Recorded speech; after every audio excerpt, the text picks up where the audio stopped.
Okay, okay, kids, no more trumpet until I say trumpets, okay?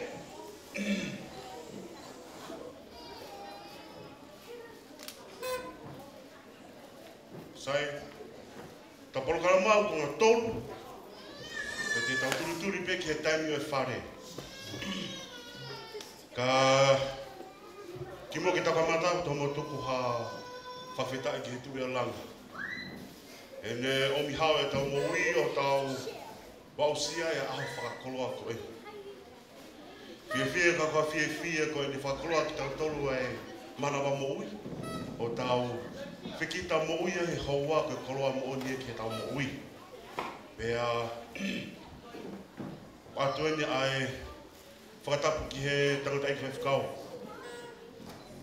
Atu ene whakatapu ki he whamiri tamai. Whakatapu atu ene ki he whamiri whae. Pea mo solo mai vulangi, tangata ia tewa whaututonga ma. Kai ata mua mo e motua tuani, ke whakahoko whatongia ki ahon. To the non-Tongan speakers, I'm sorry I can't speak English. No, just kidding, it's a joke, jokes, it's a joke, okay? Please laugh. Greetings and welcome. Taking time out to be here today to celebrate Sateki Kazi Jr. Filimahala's first birthday. It's a blessing that we're all gathered here today to celebrate Teki Jr.'s birthday. And before we start, we're going to go through some house rules. It's very important that we go through the house rules. So, kia so when a fire, please don't be a hero and ask where the fire is. Please make your way up through the exit. The exit's right here. Look for somewhere safe outside, away from fire. Our bathrooms, it's on to your left, to my left. Ka hoko ha vela, pa more ko ta matapai, ta hua ki tua, ko matapai ne ua. Ko si ha fitu i tua ku malu ki a te koe. Mama o me he vela. Ko e tau bathroom o ki ta whaki ko ni o kuto hema. If you need to use the bathroom. Sai.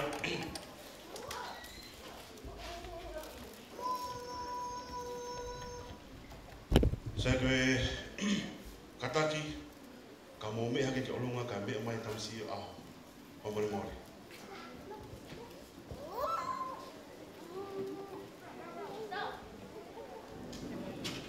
Everybody, please stand up, please,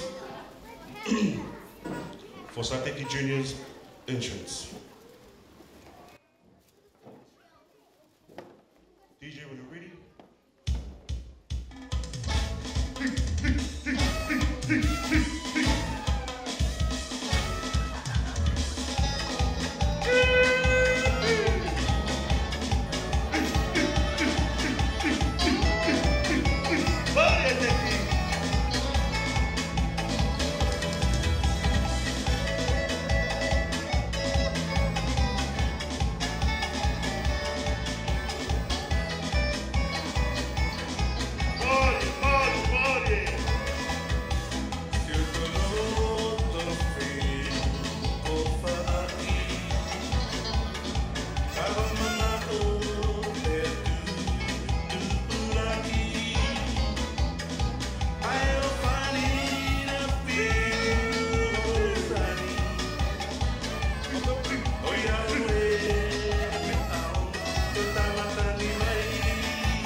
Kataki mai family, pai ai konga hoko ta polokalama ko no lotu e aho o Sateki Kazi Jr.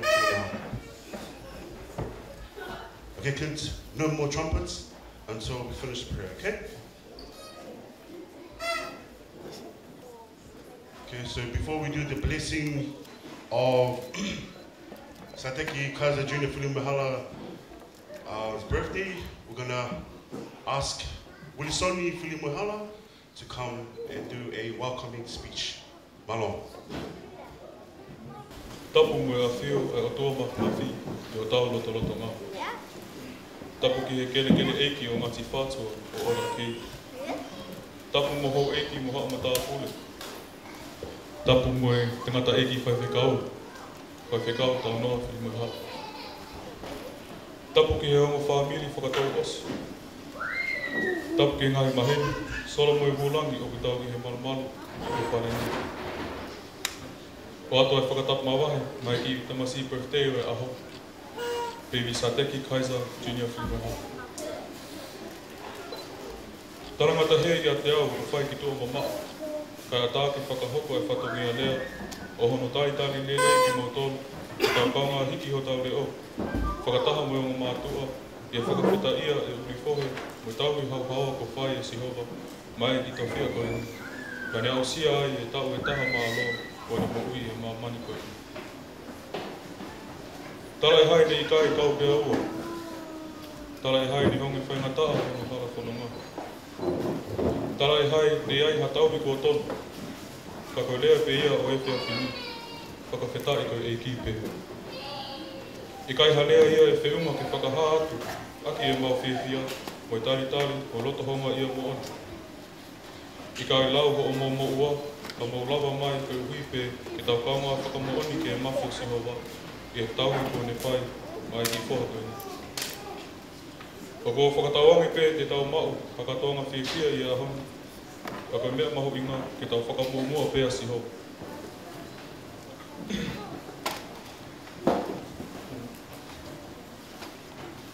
Heka nei i kai e moana ne o wha, te i kai te tau lawe ha aha pē. O whātu ki ngai whawhonga katoa pē, mo tala mōnu ki he toinga o Kolokalama, toa whātu. And for the non-Tongan speakers out there, welcome. Thank you for taking time out of your weekend to be here to celebrate Kaiser's first birthday with us. We appreciate it. And remember God first and God bless. Please round of applause for Wilisoni Filimahala. So you got the hokatun ki he wawa ulotu. We are moving on to the blessing of Sateki Kaiser Jr. Filimahala. Malo.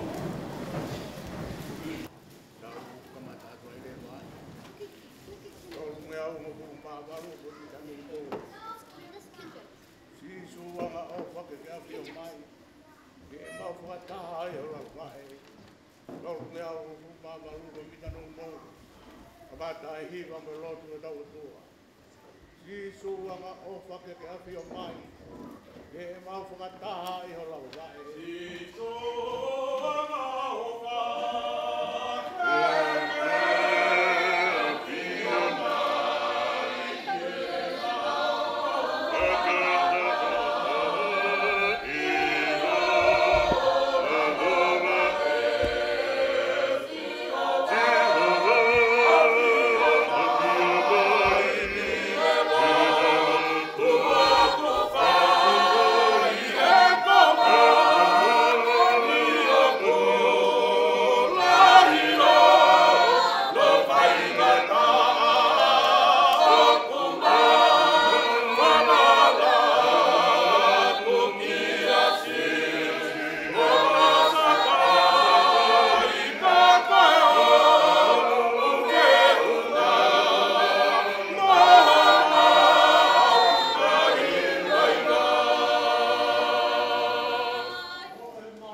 Mawawa e whiwhia ki a Sihova, ai ngāhi whanua ko toa be.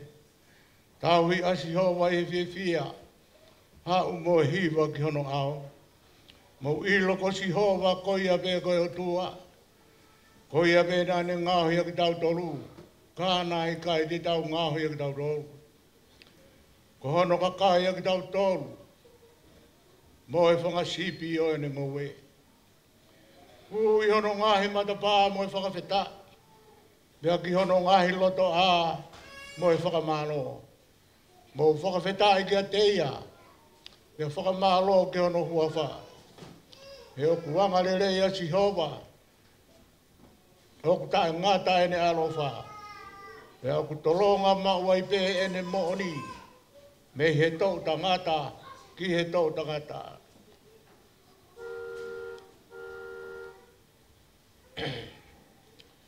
Pena anau tu hengi hake, i he pongpongi o lotu i he ao Sihova.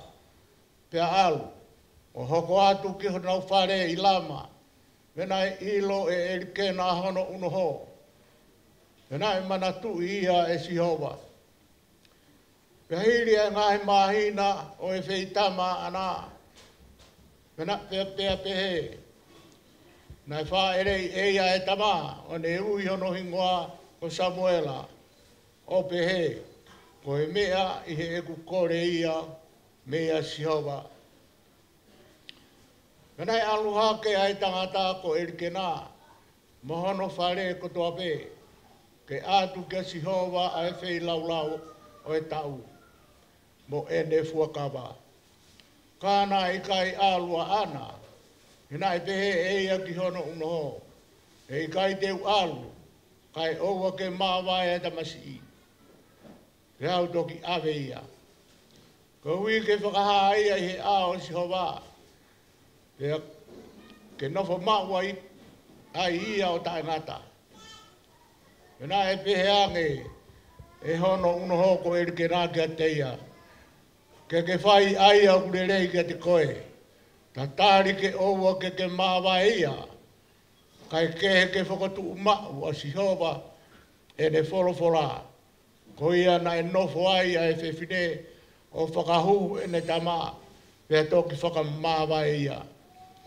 Na hiri ano whakamāwa e ia, nā ne awe ia, pia moe whangapulu e tōru. Moe ewa e taha o e mahoa, moe hina waine e taha. O omi ia ke whare o Sihova i Sailo. Pena e keisi ia e tama. Pena ana tāmate ia e pulu. Pea omi ai tamasi i ka i lai. Pena e pehe e ia, e hoku eiki. Hange e hoku mo o ni aho o mo ui. E hoku eiki. Ko au koe whewhine nei tu uofika te koi heni. O lotu ka Sihova. Nā ku kore e tamasi ini. Pea kua tuku mai e Sihova a e ku kore. Ai a neu whai kia te ia. Ko ia foki. O ko toi atu ia kia Sihova. E tuku ia kia Sihova. I he ene mo ui ko toa pe. Pea nai lotu ia kia Sihova i ai.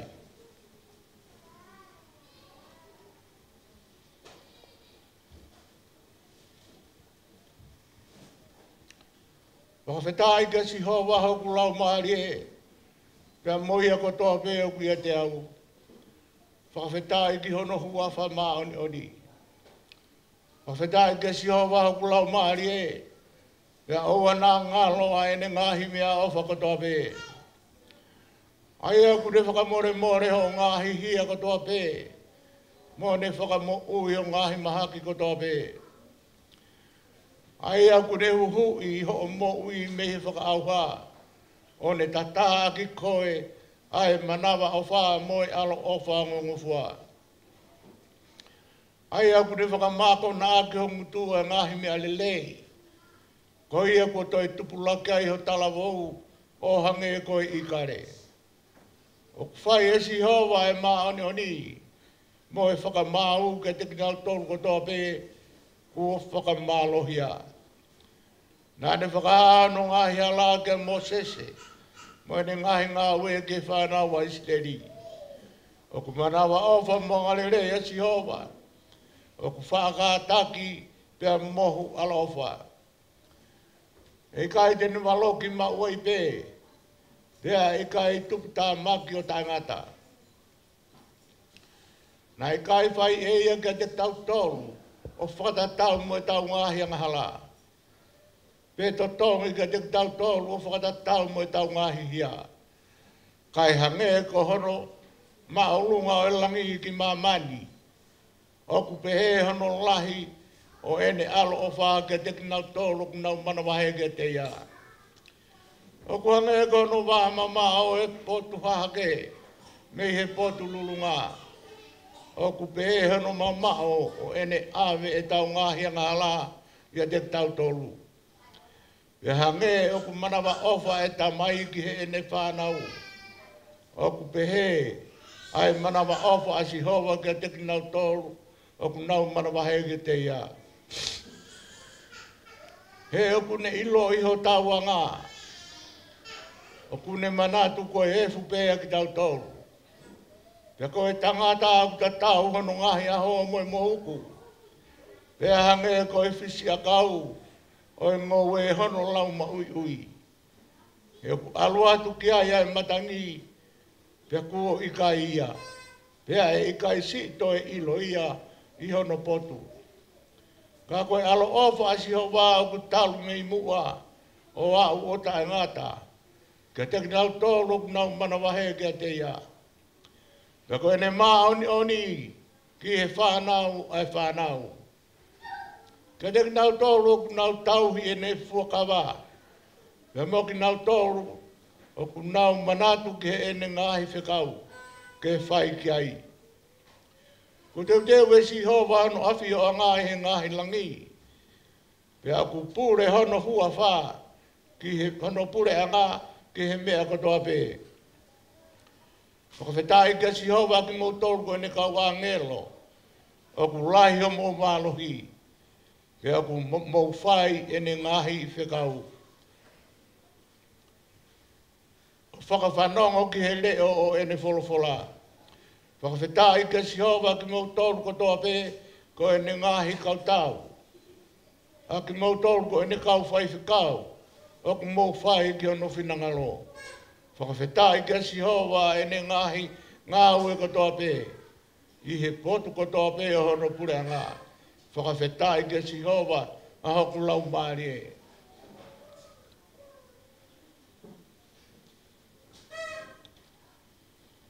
Te uhanga ke hoku mata ke ngahi mo ngā, ai hoku hau me ai hoku tokoni. Hoku hau hoku tokoni me a Sihova, ai anene ngahi ai langi mo mamani. E kai tuku e ia, ke hiki hova e, ke koia aku ne tauhi koe e i kai ture moheia. Wakai koia aku ne tauhi a Isileri, e i kai tene ture mohe e pe mohe. Ko Sihova koho tauhi, ko Sihova koho whakamalu ia, iho ni mato matau. E kai tā i koe e he la a i he aho, e he mahina i he pō. E whakahauwhi koe e Sihova mi he kovi kotoa pē, tene whakamo ui ho lau maari e. E tauhi e Sihova o alu ki tua mo o liu mai, me he ahoni, pēa tangata.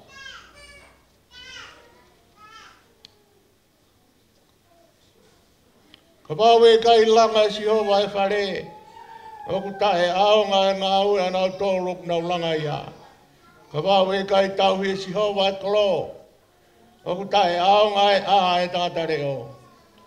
O ku tae aonga ho moutu u hake heng heng pē, mo nofo pē ofu o loa i he pō, ke kai ai maa o e mamahi. E o ku ne whoake ai mohe ki he ene pere.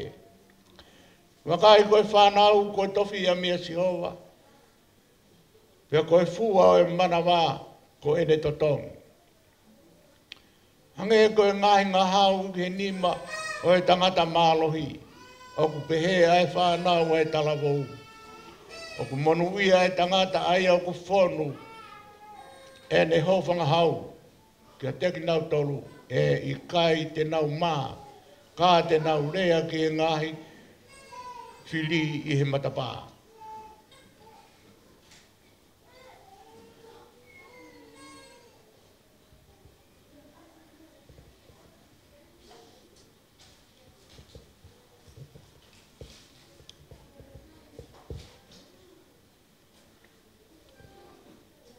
Kena anau o mea e whanau i ki ka te ia, koe uhi ke ne ala ka te kinau tolu. Pea lolomi e kau wako ngā kinau tolu, nai o mea kinau tolu. Ka ihi awhi o kia ia sisu pea tuku tā maki lahia, o ne pehe ka te kinau tolu. Tuku ke hau ke te au e tamai ki ki, pea oua nā ta ofia kinau tolu. He o koe ka kai pehe, ai pure anga e o tua. Ko moni o kou talatu ke te kimau tolu. Ko ia e kai tene. Mau ai pure anga e o tua. O hange ko hata masi isi i. E i kai hu ia ki ai. Pea fua hake e aki nau tolu i hono ni mā. O hili whaki hono ni mā ke te kinau tolu. Mo ne tāpua ki i aki nau tolu.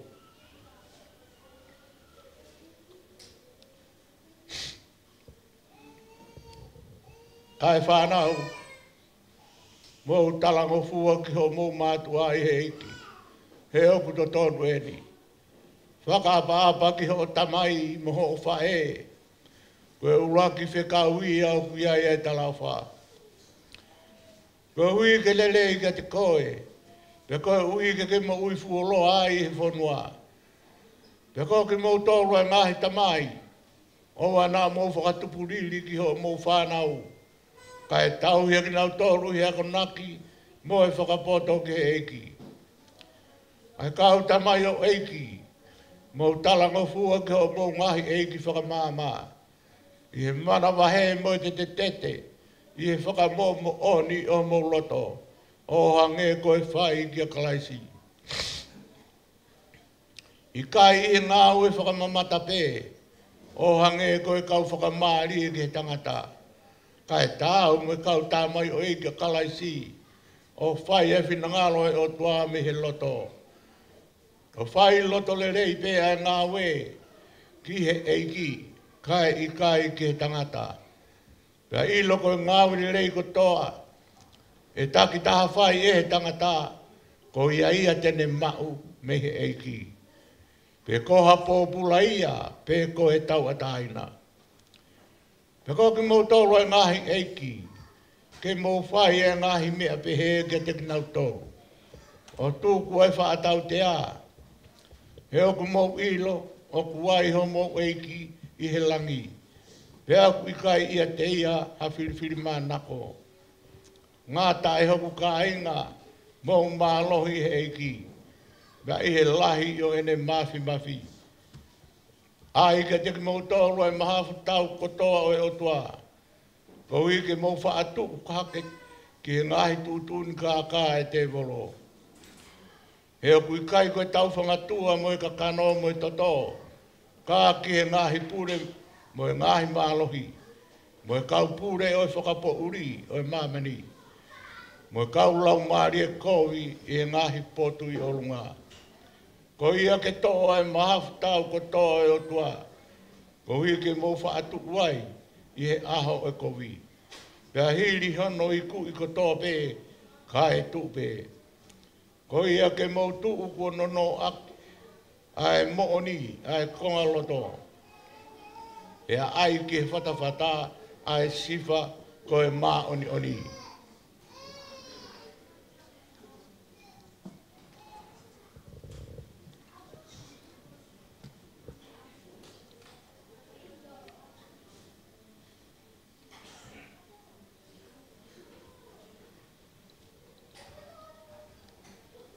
Pena e wholofola si ova ke mō sese o pehe. Ke rea ki a e lo ne mono ngahi foha. O ke pehe. E pehe ho mō tāpua ki e whanau a isleri. Pea te mō pehe ki a te kinau tōru.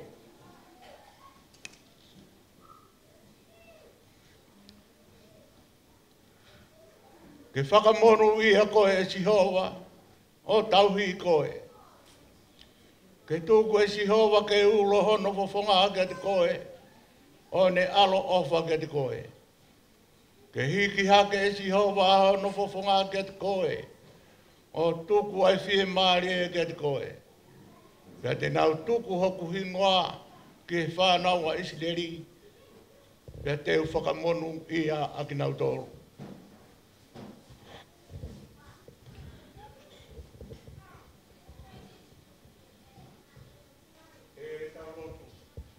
O tua mafi.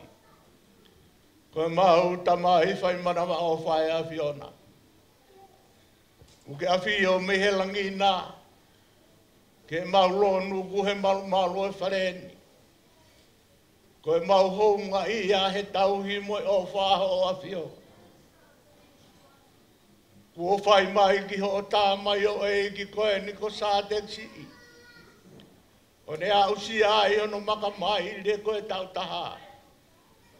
Koe tau lahi ko ne whanonga ia.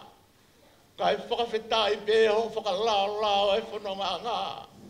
Kai tūkusi o tāmai e ki ke ne a usi ai aho whae rei o ene moui. O ku whiewhi ai ho maulo tau mo e whamili. Ke hiki ai whei lau koe whakawheta i mo whakamalo ki o a Fio. Malo e o whalahi e a Fiona. O kui kai te ke totongi e mauhia o whatatau mo maungai runganga. Kai whakawhetai o ku tuku ki he whiri tau a taina e tangata. Pea ku mauwhiewhia ke whakamalo atu e o whakoia. O whetai ki he o tua mafi. Une tofa e wai hala whanonga pe mau kato ai he malu e whareni. Mawongo nā i ai whiewhia. He kutui ho maulo tau hei kai hoko tatau. Toka angesi a whamiri urau mau e bongbongi ni. Mau mo e loto mamahi. Tangi e mātu e more e whanau. Tangi lau ai tu e whanau. He more e mātua. Whawhetai ko e bongbongi ni. mau me loto fia moni. Ha be fotu o fai whakamoui. He loto ngā e family. Koe taha I koloa mahu I ngai ega te mautou. Watawane ki o awhio. Te tau maringi mai hangahi awe ki o tā mai hoiki. Ke ne whanonga ia. Ka ne maua mo ui lei. E hoko ake atu ai whanonga. Si hoa waka kau tau I whanau kofi bea ki mautoro. Ka ku mau hapa ia toi mau e tamai o e ki ke te koe. Whai be e koe hono tau I mo no malu I. E ko koe be o ku pure ke me e roko toa. Hala ke mau pure ke me e daha. Ko mau whatongi a me ko hono toka ka. Mo rehi lehi. Ai tofi e ku ke omi ke mau tau I. Mau whatongi a me ke ako naki mo whakapoto ki eiki. Ke ne tupu ha ke o ilo. O ki kaitoi ai halelei anga he māma koe ni. Ka koe hu whataha pe me o api eo. Ie whia ai o maula tō. Ke whakawheta I atu. Hau whakamore more a Fiona. Ha whei tau lalo e a Fiona. Ke tāpua ki sio tā mai hoi ki. A e sino e tamai mo e lau maari e. He ilo nā aonga aho. Ki he whamiri kai o mai siasi. Pea pehe ke he pure anga. Wau whakawheta I atu he o whakoia. Si hopa whakatauanga ki o a Fio. Ke tāpua kai o ngā whamiri ni. Tōku ke nau whea whawhani. Tōku ke whea koe koe. He no whao besio ai tupu hake. O mui he urunganga ko ia. E koutu I te mauma wai ha mama. Poha ofa whaka o tua. Whai a ke whetokoni aki. E koe mea peena ke whorowhora kai. Ke mau whe ofa aki a te mautonu. O ku pehea e lo tuku mau kore atu. Tuku ke mau whe ofa aki pe te mautonu. Koe uhi ke mau wai ai ofa whaka o tua. Pe aku mau whaka malo ai ki o apio. Malo ku whai tāpua ki rea e a Fiona. Hono kotoa pe aku mau he malo e whareni. Kai te ulawa whakalau hingoa nā tō tā. Pea mamai pe he kua whiriwhiri mana koe lot. Ka aku ke awhio ke ai he koe tōkai mana ngai a Fiona. Ta mai whakamore more e a Fiona. Ai aho mono ngau e anga tau ngau e mo e a Fiona. Aho no ngai whainga tā malu iki mau tōru me iai. Ai whanonga ngai mahina ni tau whanonga mo koe. Ka kōwhina ngaro ke mau laka ki mahina ka tūna. Tau laka pe mo e a Fiona. Si hoa whakaau whakakato mo e ai mau tae ka katoa. Pea ke whakaau ki mau tauru e funga e mau tae au. Mau kore katoa e ngai malo ina si suko alo. Ka kua mau whakamui.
Malo rahia tau I kuna e whatungi a whai aho e masi ko sa te kileka tau whiawhia ko toa pehe o whai o tua o miki tau tōru o tau toi whelonga ki he hoa koe pe whakawhetai o tau kei mamata ake he loto whiawhia pe koutui o ku tau mau ha loto merino mo whiawhia i tau eiki ko sisu klaisi I he aho koeni o ku whatawange ke hoko pehe atua I pe e tau whanonga e tau whakalaurau loto he taimi ko toa pe ki he ngahi ofa ko ia whamalo lahi atu e tau whakaosi e whai aho e kre so tau eiko sisu klaisi we ofa e tua ka tamai e o himo lau maari e maani oni o mou ngahi alo o wha no foi ai ho tamai o ki be buki mau toluni hono ko toa pe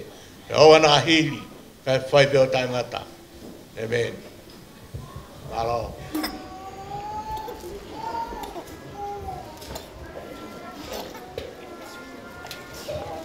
Malo apita, malo ki ta de whakaola rele o o loto tāpua ki ai.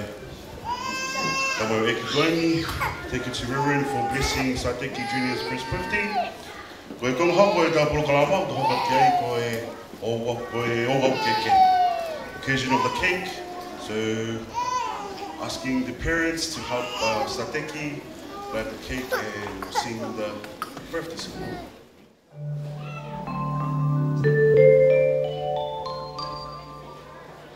Feel free to make use of a dance. Happy birthday to you.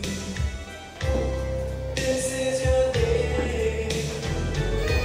It is your moment. If you want to take the dance floor, please make your way up to the dance floor. This is your day. Just gonna sway, lift, and rise.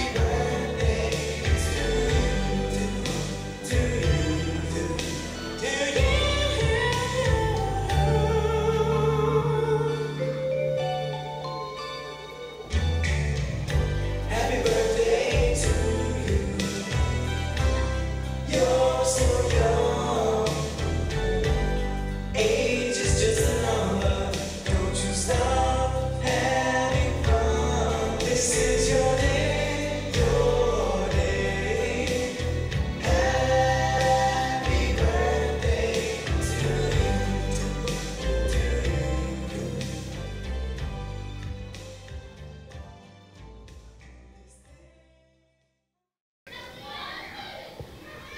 Hi everyone.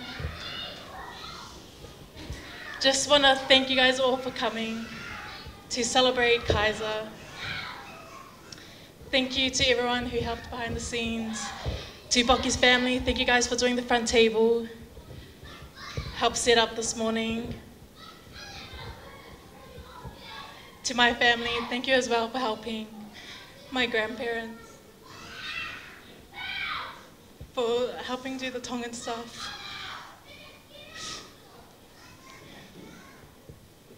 To my mom's sisters, thank you for helping as well. We appreciate it. Just also want to acknowledge Kaiser's first blood, Mackie Jr., who's watching down. His guardian angel. And lastly, I just want to thank Kaiser's dad, my partner, Iboki. Thank you for making this happen. Your hard work never goes unnoticed. And you're the best dad and best partner anyone could have.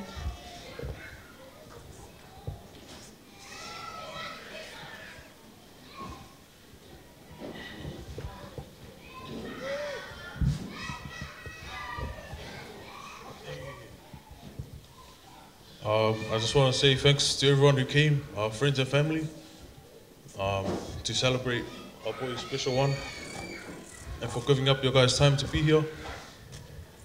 And what to say? I just want to say a special thanks to both our families, both mum and dad side, Dee, Soana, my parents, and to all our siblings for showing unconditional love to our boy. and we appreciate it. And yeah, I hope you guys have fun. And lastly, to my partner, I just want to thank her for being the best mum and for always being there for baby, for his highs and lows. And yeah, thank you. Say something? Say ah.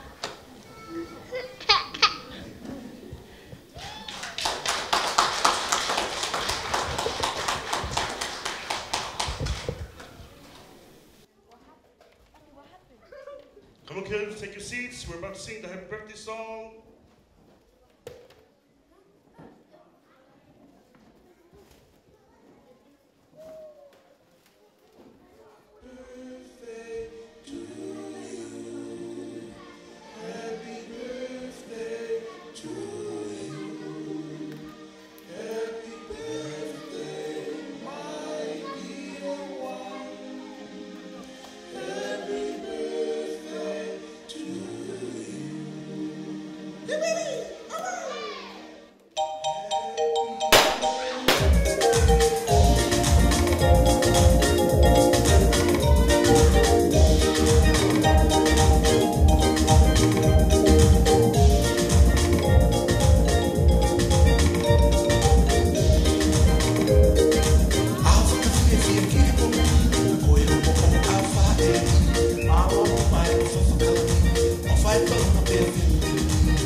Thank you, DJ.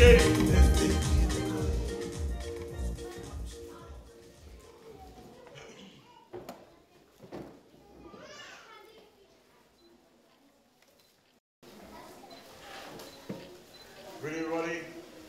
Happy birthday to you. Happy birthday to you. Happy birthday, dear Santa. Happy birthday to you. Happy long life to you. Happy long life to you. Happy long life, dear Santa. Happy long life to you. Hip-a-dee! Hip-a-dee! Hip-a-dee! Round of applause.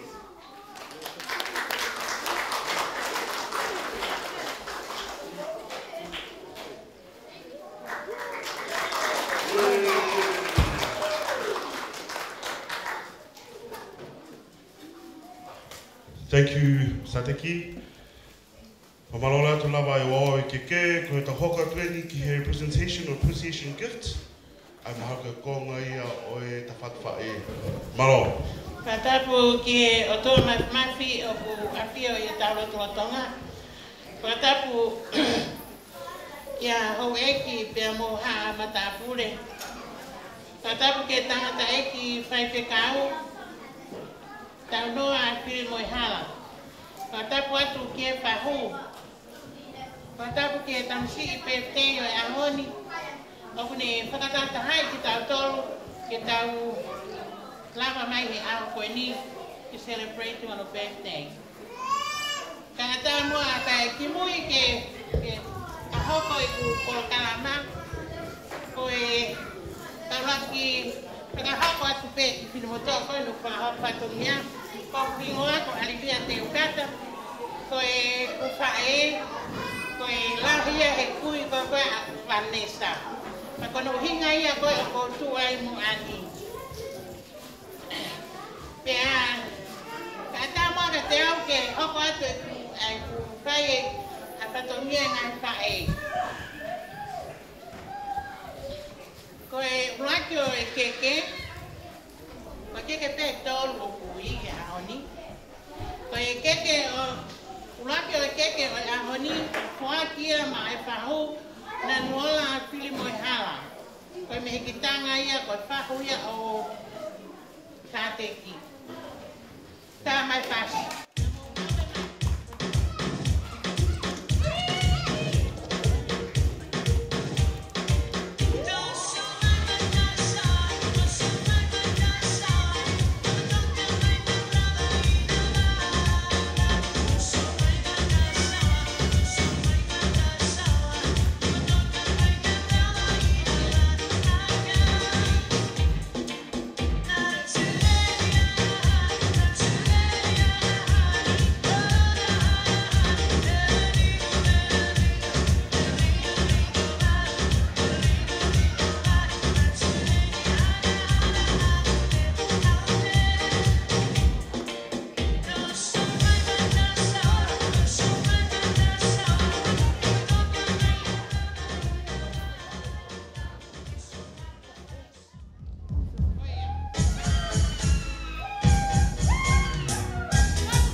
Malapitu o lava e tau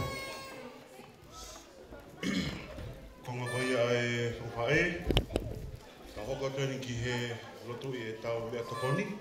So, kore tēni ki he whewhkau ke lotu i e tau mea tokoni pia hokoka tau mea tau kāna. Malo.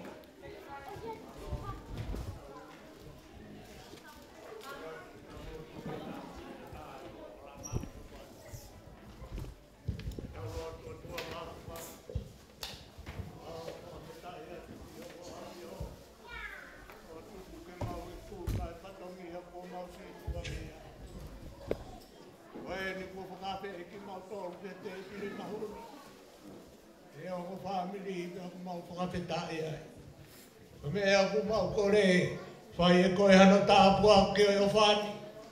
Ai tāpua ke sino ke muile lei. Tāpua ke hata mai ke ilo. Koe whatongi hani hei kai whio whai. Hei ai pe hono ngata anga. Kai huru morai ke tāpua ke nau rau maari e. Ko whanga aki nau tōrua ke maha moui. Ko ai ruki mau tōru me vai ora. Ko tāpua ki mau tōru te mau tō i nasi o whani. Kore ka toha ngai lele ni asi supe ko alo ko mo mo whakamori. Amen. Mahalo apito. La wano tapa ki tau me tokoni. So we're going to go table by table. So the buffet is on to my left. So to the far side, please make your way to the buffet. And we'll make it this way to this side. Welcome my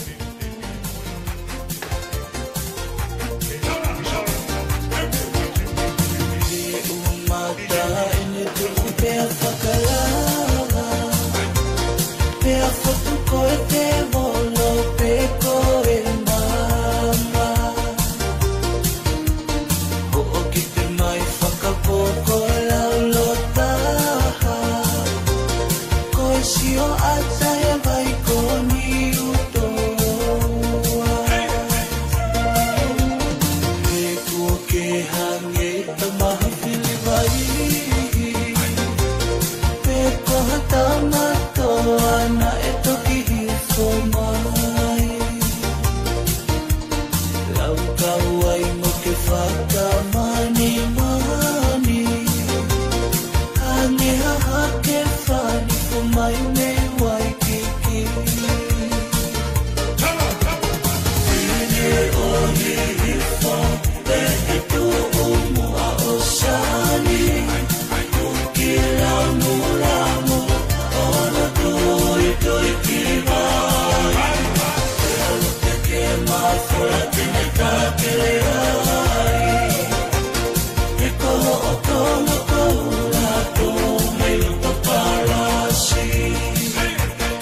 Pai ke tu tonu pa ke malohi.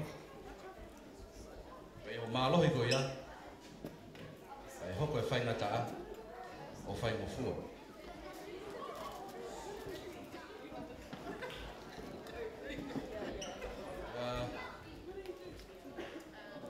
Ki mui ke whai harea ku kore pe mua ke o whanga te ngahi talai whakatapo ko oso no whai ono whakatapua me muana.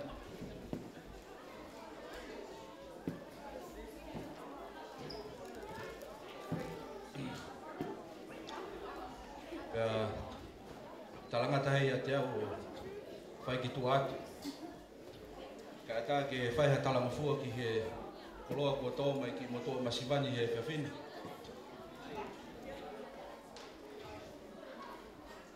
Pea o kore pe mua hau mo mafua ke tuku pe mua ki au ki le rea taware pe whakawhenua pe mua whare.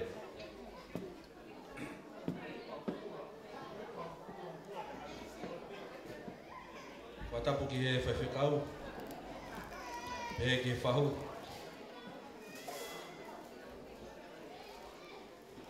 E pia e whakatapu ki he o mawhaha i lo ua. E mo ki mo tolu ko tō pe o tonu ke whakatawhau na whakatapua. Nā tō hataha kai tako pehe ko whai whiwhiri mānako e rea o whai.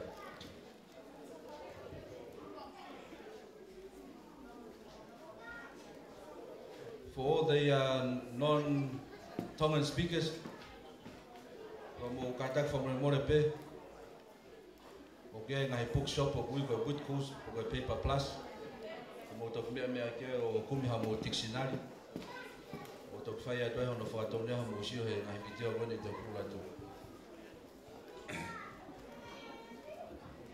Nei ai tangata ki ngā whakamisinare.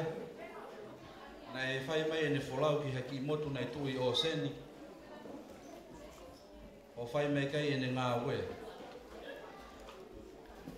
Pai haki kolo ai nei tangutu e tangata ki ngā whakamisinare.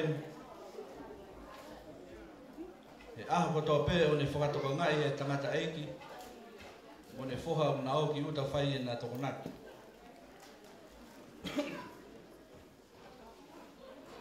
Nana ngāwe aka haki wākau loroa tui hona kawinga ki ai. O nā whata whakatau osu mai ia. Pena e mua pe e whoha. Kai mui atu e tamai. Mo mea i pe ka inga o ki loro hake e tamai e whoha. Nā e tamutu pa sio whakamamau pe ai. Tangata e ki ngāwe whakamisinare he aha kotoa. Koe nā ngāwe ni nai whai he aha kotoa. E sio koe tamai ko heke e kawinga ki mua ki hono whuha. O kune ala atu ne fusi mai ki ofi ke te. Koe uhi. Ke mau pehe ne whuha e maa. Ka mue whai mo whua.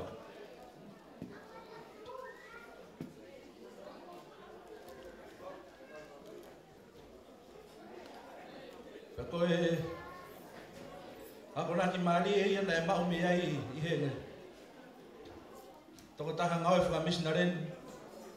Pena ne whaawai e ne tohi koe au ne pehe. Ko e tau kawenga ia. Ki whakaai ho tau mawhasia. Na me ala atu ne fusi mai ke ofi. Ke a au pea e mamaa. Te ke tū tonu pe ke mālohi. Pe iho mālohi ko ia. E hoko e whaingata o whaingo fua. Pe koe tau lonuku koe ni. Oku tau hoko koe tamai. Koe ngai whae. Pe koe vai hala whanonga u tau sio he tupu ke tau whanau. Ko tui o koe ke ha tamai pe ko ha whae. Tene loto ke si fua ni whanau haka no tama. Nā tau fusi ko tō pēa mama whā ke a tau tolu. Kei tukuange ki he tau whanau. Ki nau whia maari o nge koe ko tau mamata he ahoni. Kai sino e mea e ka inga.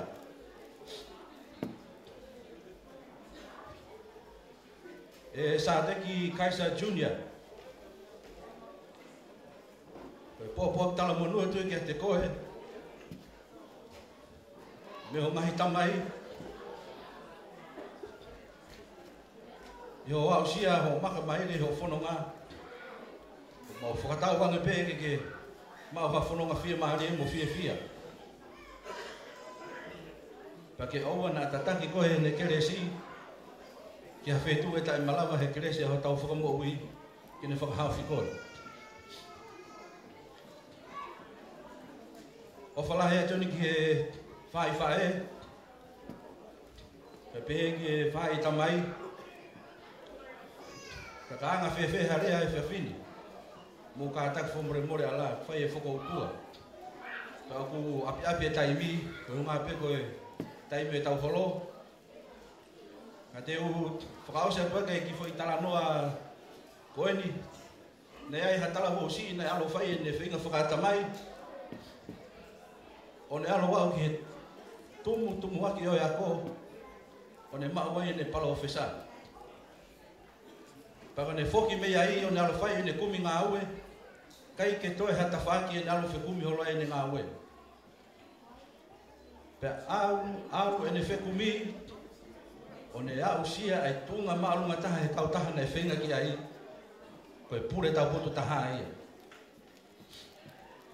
Rock interview. Nai fia iro e tama whai interview ki he mo ui ai tala vosi ina. Pe nai whehui i he tama whai interview ki he tala voni.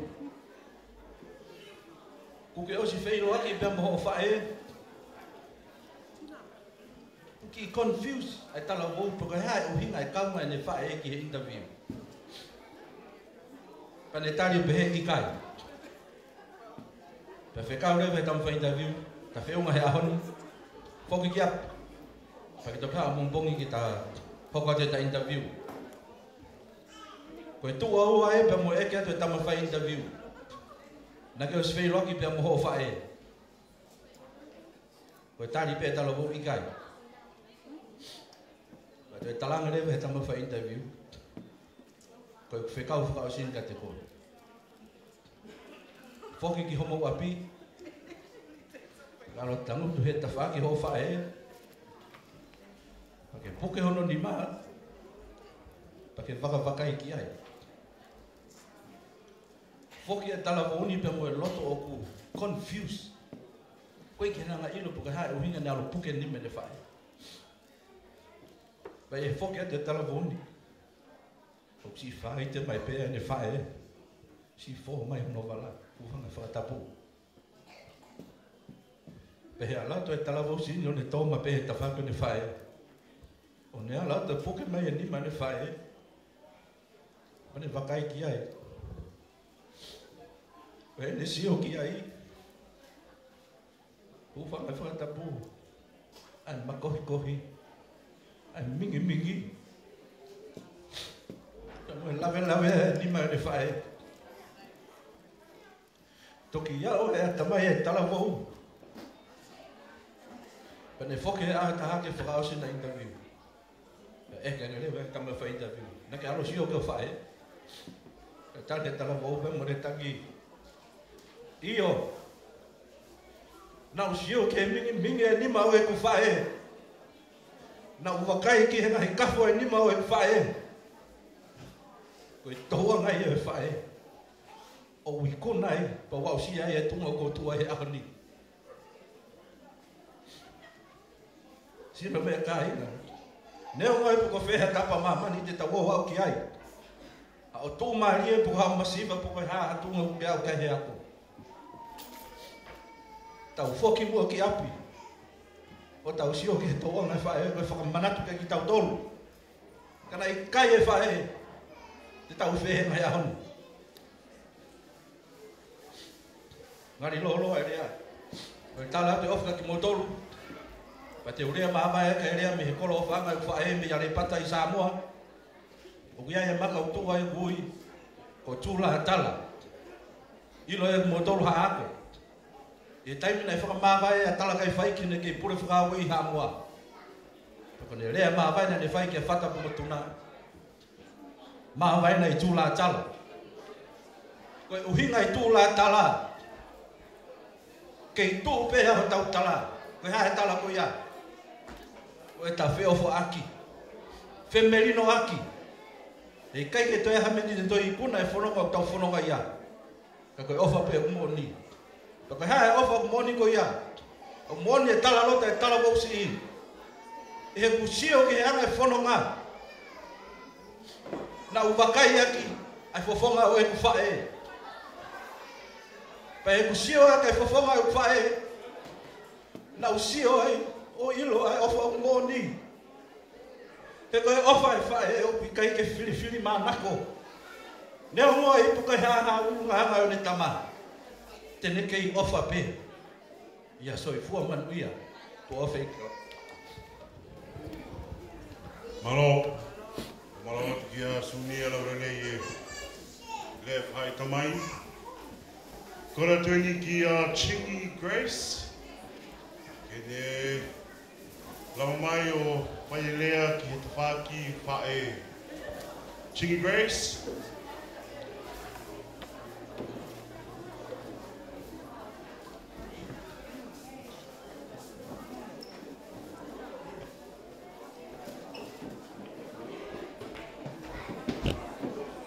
Is Chingy Grace here?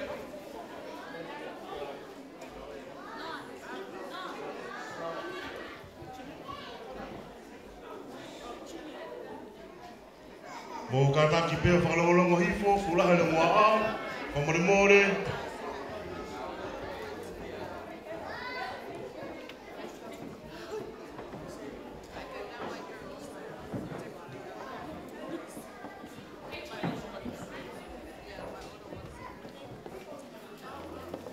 Hi everyone.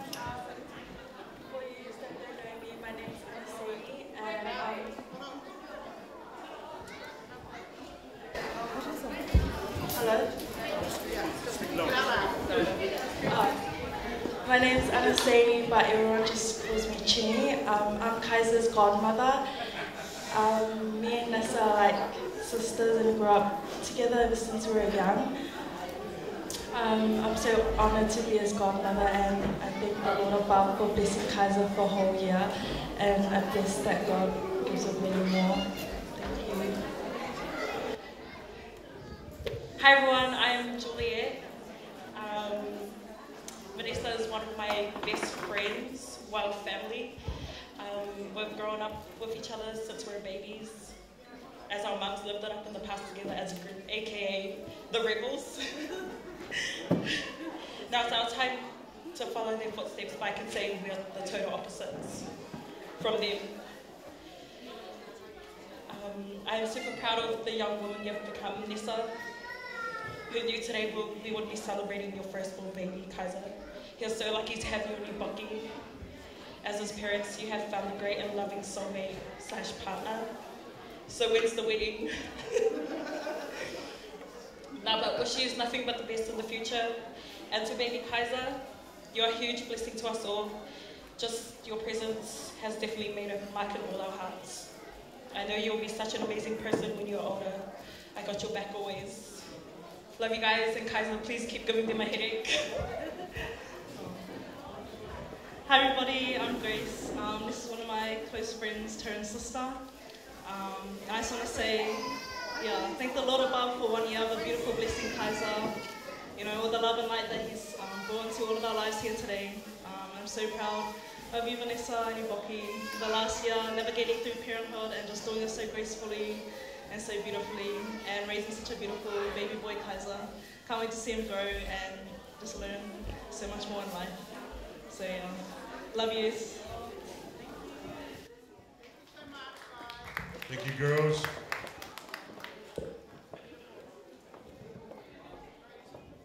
Sai, e ta hoka tēni ki he konga tolu e ta polokalama. Ka koia pe ku mawhana ke whahanerea, mea mai, ka te ta hoko atu. E ta kamata pe mo e taulunga e tamsi birthday, Sateki Kaiser Jr. Filimuhala. Sateki ko taimi e ni. Ko le DJ, tai mata whasi ka e mea mai e tamsi aho. Yup, yup, yup.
mai whao, Manuola Angela Whimohala. Nei nge whao,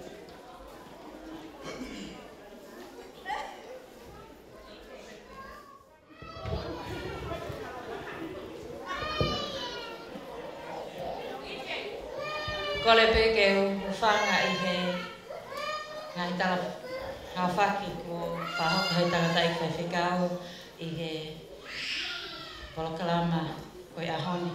Kai tupe mua ki whangi maari ko ni ki whakahoka te ki ta unga masiva koe ni. Pea I he ahoni whamili o ku whiawhia pita ki whamili koe ni. Ko hono uhinga he uiai e kakai. Maho inga au pito he mo oi a Sateki Junior he ahoni. Pako ilo pena te ki ai ke whakawhi aki atu e tangata e ki whai whikau na le lotu e aho e ki I tamai eki koe ni koe kui ua ia a Sateki Junior. Pako e honga ia mo loto ma whana I he whiawhi koe ni e ke mao he tamai koe ni ai mana mai mo oi. Lava kene hanga tuku e tāpuaki, mai ki I tamai o eki koe ni. Koe ki I tarunga masiva koe ni. Koe pe ono ki teki. Pe ahange pe whamiri koe lea o ku tau wangamaheni ki ai. Koe tangata I loa koto pe o kia e whewhine lei. Koe ai, rinta. He whiawhi koe ni, ku mauloto pe, whakainasi ko he whatahape mo ki moko puna koe ni. He ki ta alunga masiva koe ni. Tuku pe mua e whaha e taha, si ave pe mai ki moko puna koe ni. Ave whaha e taha ma au, wha e linta malo au pito. Maa ko whainga maari en ke whakamaro e ke ku maminoa, malo e ma ufuha whakaufoa. Ke lava ke mawai ki moko puna whaafu ofa. Ki mawai he mamo ui he aho ni ko ia ko whiawhia o pito ke tu ke o whafofonga atu e whakamalo. Ko ilo ko e mo uilelei pea mo e whiawhia mawi tangata eki ko ia ko ko I ke tauanga na ke whai pea o kai ke pūria ko iai. Ko le pe ko ila ko kaisa o ko Sateki Junior mahau ki mohe. Kako kore pe Nanuola au ki arini. Toi whae taha arini.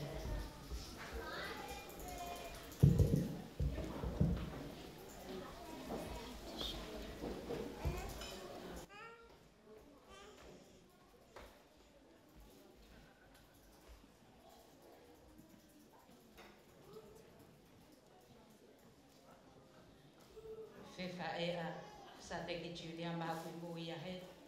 Kai tuku peke uto o pe. Mexi hao ave whakaue. Ki tek masiva koe ni mai ki ta masiva e te e aho. Kai tāre mai whasi he ko maulo loa, ma loa o pito.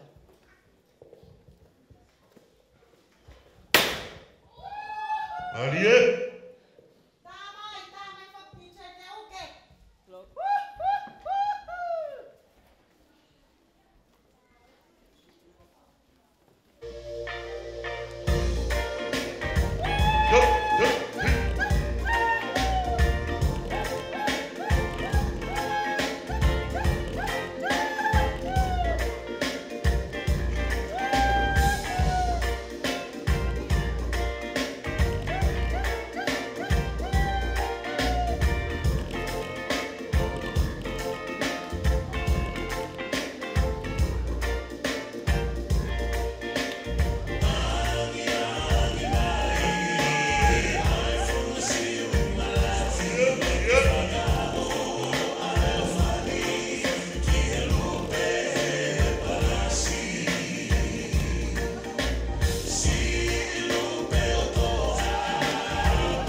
Sai, te hi mau, ko e kore mai eni, ko ki talunga na luke, whamore more moa, ko mo taimi eni.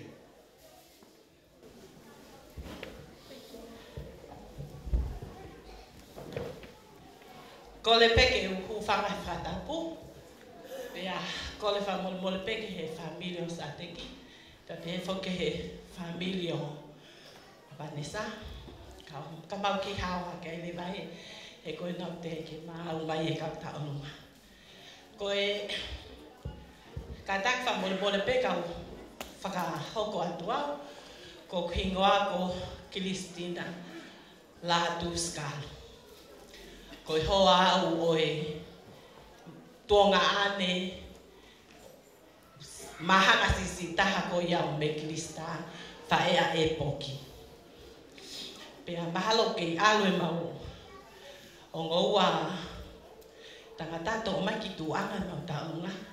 Ka tupe mua ke ki talanoa whekau aki pa mo ki tamsikon ko e pok fo'o. Ko e pok fo'o ko he whakahengoa ia he tamai ka a Meklista i he taimi ko ia. Na e hoko hake hai ke lakanga fo'o ko ia. O toke tā pule i ta whaaki o ta aki mifo i he pule ana tonga. Pea mo whaere i mai koe no e poki. Pea na ne ui lewa. Ko e pok fo'o senturi wano. Ko tuipe ko e mau ia fine motu ani ke hingoa ko e poki. Pea ko e poki ana e ngahi pe ia he o matua ko e ameki. Pea talpe ke sisi haka e poki. Pea mo mau nofo pe la ke. O nau algini ua e ngā ue ka teki pea mo meki. Mui ai pea e fine e ki ai. Tok hau pea a teki pea mo Meklistaki ki Nusilani na hawai mo e poki. Ko ku ki ofe fine lai taha. Ko e whakahingo haia ki a Meklista. Pea ko os malolo o ki ofe fine i he wanoa wata. Ko he fuafua moko puna o Miriam pea mo mele i he fefine pea ko Wilisoni lewa fuafua moko puna tangata. Ka ke ngari mauloloa e ku lea. Ka kongole atu ki a mukataki o mo lava mai mo tau. Mo whamole mole pe. Ko e kaki hata haia ke toi toko mai mea ko mautoro pe. Pea DJ ko tui pe. Ko osi whakahoko a te whasi e mautalunga. Ko e ki tu anga o tau olunga. Ko ki lai loa kau koe ni ko le peke me tanga o keti. Atu e ki lai loa kau koe ni o whaliki ake o mea lele. E tahine Meklista. Ake ha mea ia ma o hotu ngā ane. Pea moe ne ki whanau. Ke whai ake o whakaiki ki i haon. Kono ki teki. E pokfo mea mai ki he ni o to o atu e ki teki o ke treka ai aksi a ki foi lore ho ki foha. Mea ko ia pe ki whahoko whatongia ai a te he taimini. Manesa. Mea io. Meklista ka taka mai o to o te teki o ke tikai a tā ke whai mau ki whatongia. Malo au pita.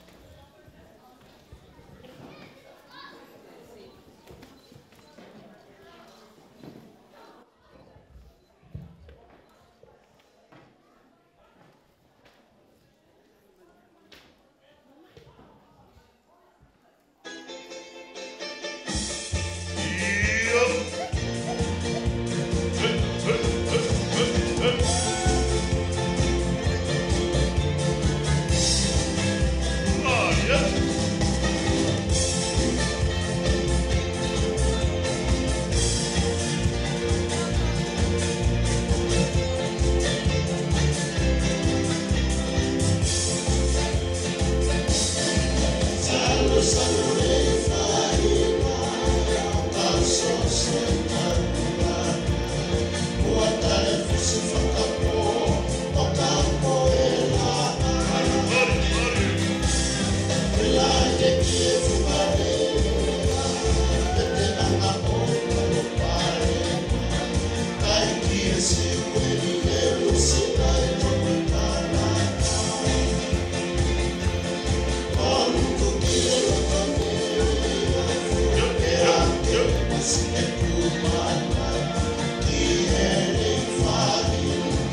Kaulunga ia, aola.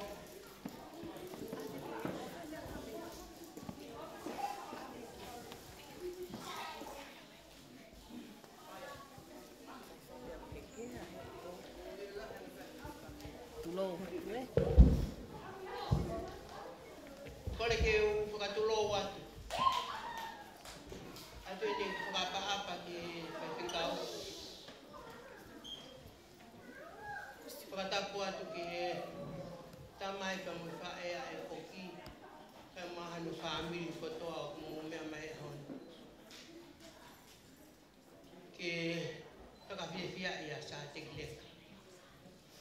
Ke u whakahauko atu pea o kua ko hingoa ko lalueri vei tangitangi o koto palaski walu pailaki. Pea, ko kifo i ta'alunga penia e te hina o nesa. Ko me nesa ko no hingoa ka kato, ko me nesa mau mea ko o pea ki pailate.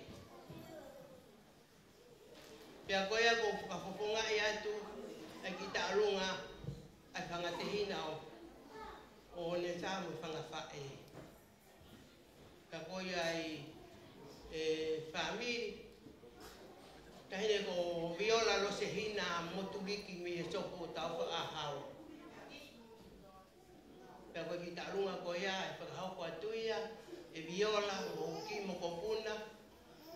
Ko soana li ki atu vau he lala fie matamua ki loto haangana, pailate. Koia ai katu te whakaloloa. Tā mai ai whaki. Kai hawa ta ini tak lunga mana. Sampai kadang-kadang ibu kelas demo. Oh, Malu, malu.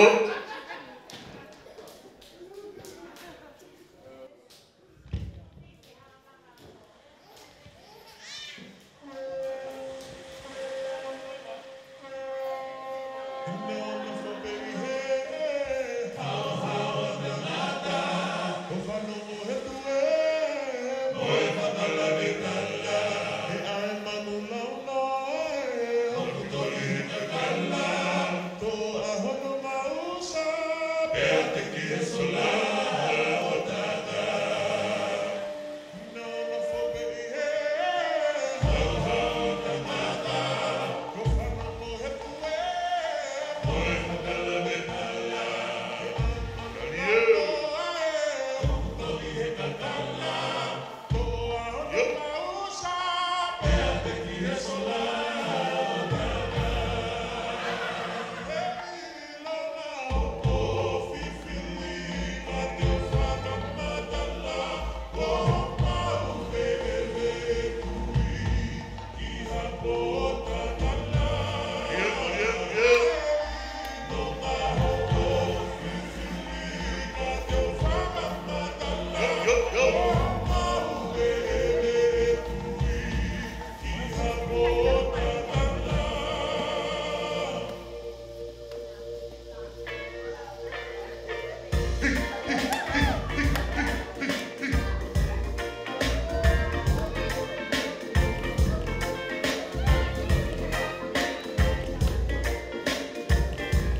Sa the hokaten ki talonga o Sunia and friends.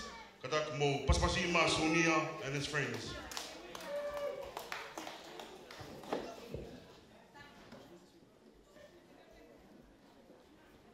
Kahiri ni te mai e talonga pamita mai. O sa te ki, malo.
Kore peke upanga e ai tala patako to pe ku apa ke ate mal pare ka e tu peke pa fofonga ia e family tamai ya sa te ki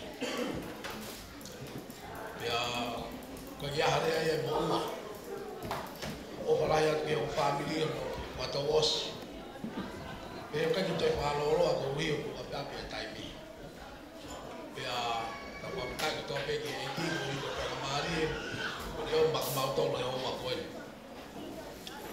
ya ko ia ko e te ki mau ta o nga pa more pe e fa ko sa te junior e ke kata ko e ki pe mo ka ke me mai o o ia to e te ko di ko ke la o ko ke sisi ang mau tu ibe feu mamari ibe amo ono akwai lebre ba mama wai ke wat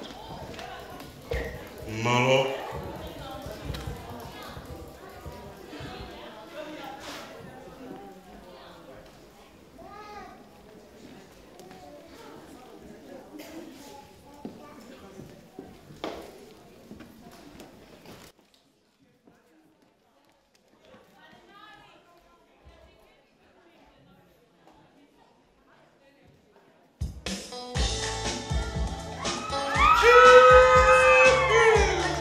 Oh!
mamegi te ke ngai ahoni.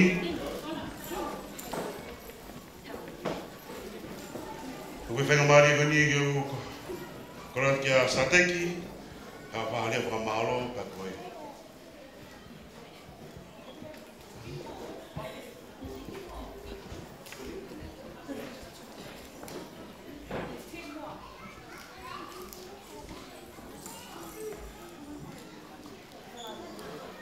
Kataki ko te whakako mai toi tālunga e ua, ka o Malitina pe mo Malia, kataki mo paspasi mai, ai mo karongo koni.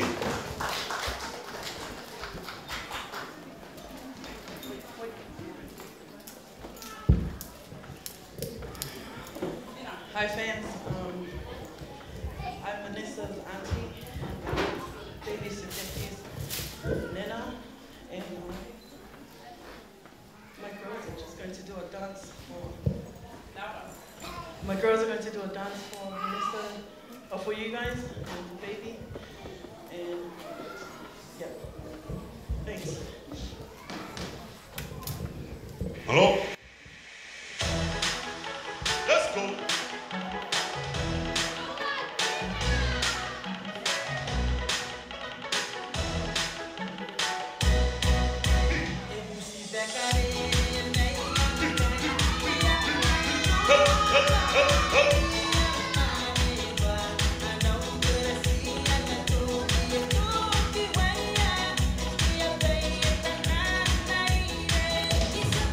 Bye.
Everybody.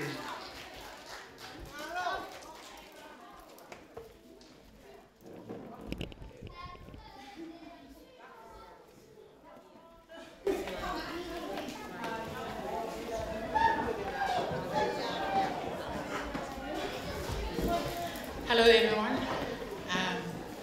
My name is Anna Johansson. I'm Vanessa's auntie. Today my daughter is happy to do a ta'aronga for Gaisa's birthday and also represent her Uncle David. So I'm not going to do a longer speech because the time is going longer. But I just want to wish the birthday boy happy first birthday. May God bless you with many more and guide you on your journey. Also bless your parents.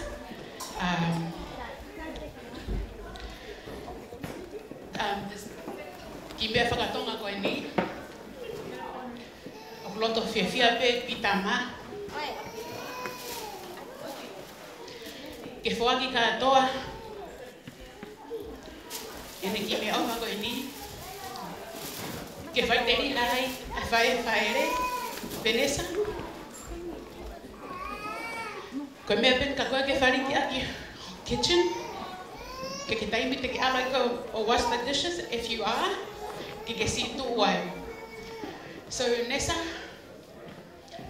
pia dia e come and hui my daughter's teki teki, and this is your stuff.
Malo atu.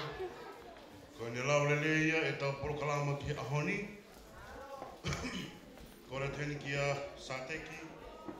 Hea whaalia whamalo. Ko e tau lawa ki ahoni. Malo. Ko re bege u whangatu he mai talo katapu toa pene ka mata ke o wau e aho koe ni. Matu maha ki rea whamalo. Ko lawe e o mauloloa. Aho e whai peha ki rea whamalo nong pe tau whai aki. O tō matu pe whamalo ki he tamai o e lang ko ngā ko e ofa mo ne tau ki he mo'uia ki tamai o e koe ni makatunga e tau whakataha e mau e whare koe ni. E he mo whamalo hea ki he tapake a Vanessa. E he ki he tapake koni a Epok Fo'o. Ngai me nipa ko toa pe whikawaki. Ngai ku whikawaki toa pe whamiri, maheni, kaunga mea, moe hāfua, mo hi alani ma ko toa pe. Ne la va le ia ia. Whatongi ai aha koe. Kai ki o mau ha. Rea whiu. E whamalo ia toa ki. Me takere o loto. E ki a Vanessa mo Epok Fo'o. Ai ofa mo honga ia moan. I ngai toko i toa peni mo whai. Whamalo la hea toki e tanda i whai whekau, tau no whiu hea. Pe ki e kuia Vanessa, mo ki mo tolu toa peni. Mare o mo tua kua ki e whai a whamalo. Mo kore pe ki e o tua mawhi. Ne toa e whakawhona to mo hea ianga mea, a toa hei mo hamalo, ka te mo tolu, ko ngā koe ngai whatongia o hanga mami e kāuna. A te u te whakawasa pe o ki rea, ai ki tarano a pe le umau pe me tamai he whono he taimi le maki takataka i ai, neongo kune ama wat. Koe tarano pe e whepare, te lawe i ka moe tangata mo neongo sinifo e toko oa. Koe tangata na e uri. Ka koe o ki kaunanga koe ki loto, maka koe whanonga tarano tu koe whanonga tarano pe. Ka koe ongo sinifu ne mix pe ona uru, hina pe mo uru. Ka koe na whika koe na fi e tonu, e ko hai e tonu ki e motua. Ne na loto ai ke na tawa ki fusfus, kai na ki tawa ki paa. Kai ate na paa ala, o na tot whakatonga e pe ki mui ko na whakatau pokolo.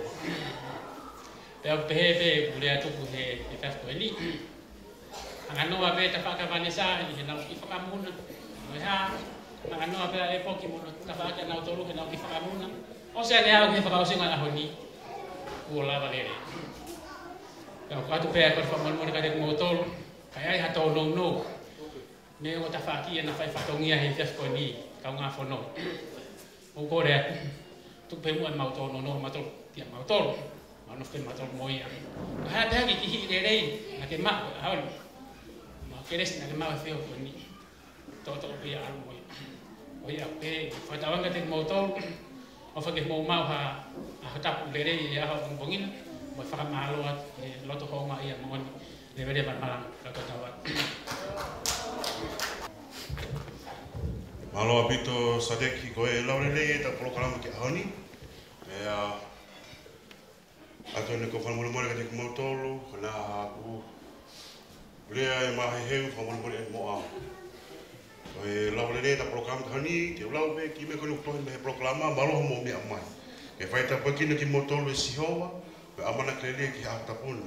God bless everyone, mo mea malo.